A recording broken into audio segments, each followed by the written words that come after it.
Some family wounds are loud, messy arguments. But the ones that cut to the bone, the ones that change you, they arrive in a whisper over the phone at 3:17 in the morning. It's the glow of the alarm clock I remember most.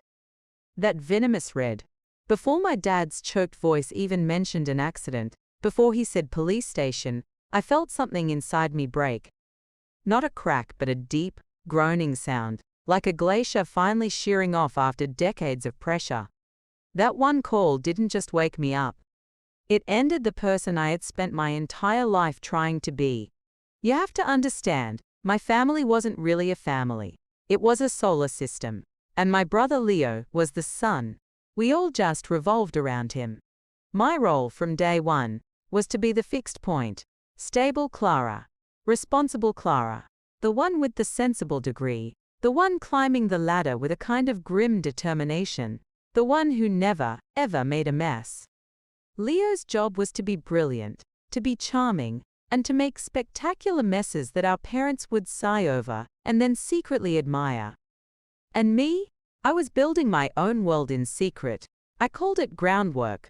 It wasn't real yet, but it lived as a number in a high-yield savings account that I checked every morning. That number was my religion. It was every 60-hour work week. Every Saturday I spent logging hours instead of being out with friends. Every cheap takeout container scraped clean. It was the down payment for a 900-square-foot storefront, and it was my escape hatch. It was physical proof that I existed outside of the role they gave me. There was a rule. It was never said out loud. In my family, the most important rules were always silent.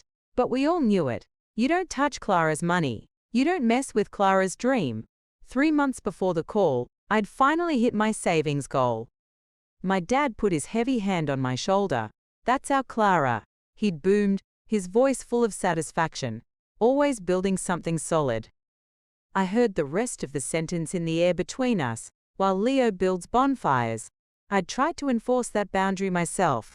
The last time Leo had an issue, a $2,000 misunderstanding with his landlord, I transferred him the money and met him for coffee. I didn't yell. I just looked him straight in his charming, unapologetic eyes. "Never again, Leo," I said, my voice low. "This stops. My savings are for my life, not your mistakes." He gave me that smile, the one that always worked on Mum.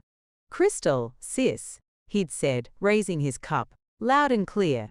It was, of course, a lie. Boundaries, I learned, are only real if everyone agrees they exist. To my family, mine was just a suggestion. It started small. Leo needed my car for a weekend. His was in the shop. Again, he brought it back Sunday night. The whole car reeked of stale cigarette smoke. And there it was, a new, spidery scratch running along the passenger door. The gas light was blinking angrily. When I mentioned it to my mum, her voice on the phone was just pure dismissal. "Oh, honey, don't make such a big deal. He's so stressed at work." And the implication was just so clear. His stress was real. His problems were valid. My frustration, my money, that was just an overreaction. A familiar, hot feeling washed over me, the one that always came when I was being told my reality didn't count.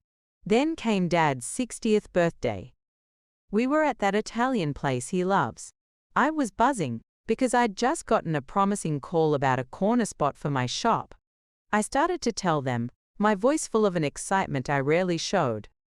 So the agent for that location I liked called me, and, "That's lovely, dear," my mum cut in, her smile a flat line. She turned her whole body to Leo. "Leo, tell your father about the promotion you're almost up for." And like that, the entire table, my aunts, my uncles, swiveled their heads to him. He launched into some vague story about impressing his VP. I just picked up my water glass, the condensation cold on my fingers, and watched the candlelight flicker in his eyes as he held court. And in that moment, at my own father's birthday dinner, I wasn't even there anymore. The final test came a month before the DUI. My parents co-signed a lease for Leo on a new, expensive apartment, something they'd refused to do for me years ago because it was too risky. A few days later, my mother called. "We just need a little help with the security deposit," she said. "We'll pay you right back." I hesitated for a second, and I could feel the temperature on the line drop. Her voice got that thin, sharp edge. Clara, it's for your brother. Family helps family. I remember closing my eyes and just transferring the money from my phone. My thumb hovered over the confirm button. A knot of pure dread tightened in my stomach. I knew, with absolute certainty, I would never see that money again. In that moment, the truth was unavoidable. I wasn't their daughter. I was the family's emergency fund. So when Dad called at 3:17 a.m., I was already numb. I wasn't surprised. It was just the inevitable next step. The next evening, I walked into my parents' house for the family meeting. It felt like a courtroom. My mum had a lavender oil diffuser puffing away, but that sweet smell couldn't cover the stench of panic. They sat me on the couch. Leo wasn't there. He was too distraught. My father sat in his recliner and stared at a spot on the rug as if his life depended on it. He left the dirty work to my mother. She sat opposite me, her posture rigid. "We've spoken to a lawyer," she began, her voice brittle. "A very good one. A mark like this on his record could ruin his career, Clara." I didn't say anything.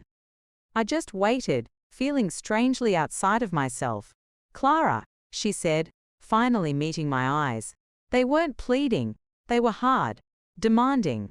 "We need you to liquidate your business savings. All of it. We can't cover this. And Leo has nothing.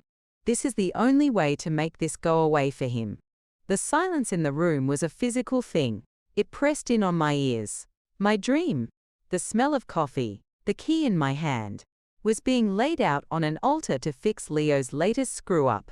And they were telling me it was my job to do it.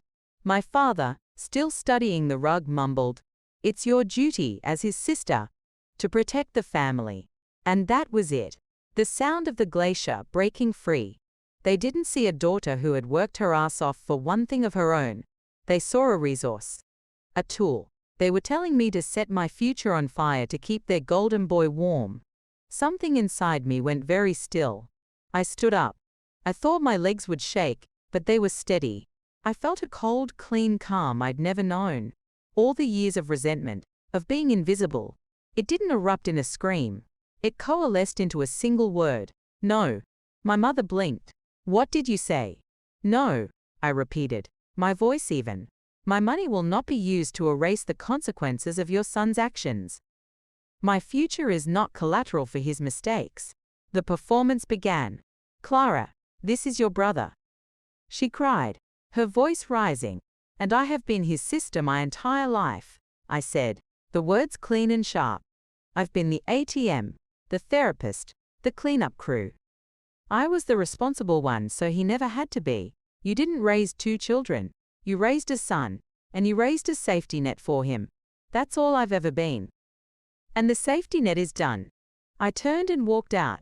I didn't slam the door, just closed it quietly behind me. My phone started vibrating before I even reached my car and didn't stop for 2 days. Pleading, then demanding, then insulting texts. I didn't read them. The next Monday I called in sick, went to my bank, and moved every cent. Then I drove to the realtor's office and signed the lease. I heard about the aftermath through a cousin. Leo got a court-appointed lawyer, lost his license, had to sell his car, and moved into a tiny apartment he could actually afford. It was a public mess. And the family story, I'm told, is that I turned my back on them in their time of need. 6 months later, I was standing behind the counter of Groundwork. The morning sun was pouring in. The air smelled like espresso and my future. My phone buzzed. It was a text from my mum. A blurry photo of Leo holding a community service certificate. The caption read, "He's getting through this, no thanks to you." I looked at his familiar, charming smile. Then I looked around at the life I had refused to sacrifice. I didn't delete her number. I didn't block it. I just opened her contact, scrolled down and pressed mute permanently. And for the first time, the silence felt like peace. Write one sentence you wish you could say to your family right now.